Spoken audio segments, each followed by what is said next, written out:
anything to my staff. How dare you touch his mission? Police take it. There I get the breakfast.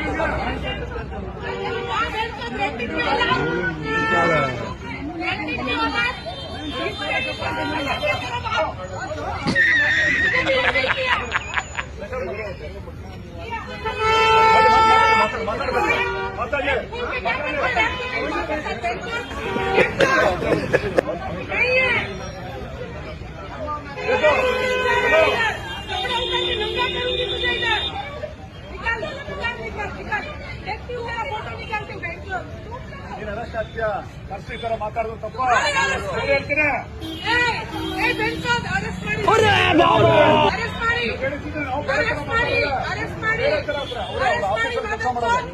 ಅವ್ರ ಆಫೀಸಲ್ಲಿ ಕೆಲಸ ಮಾಡ್ತಿರೋದು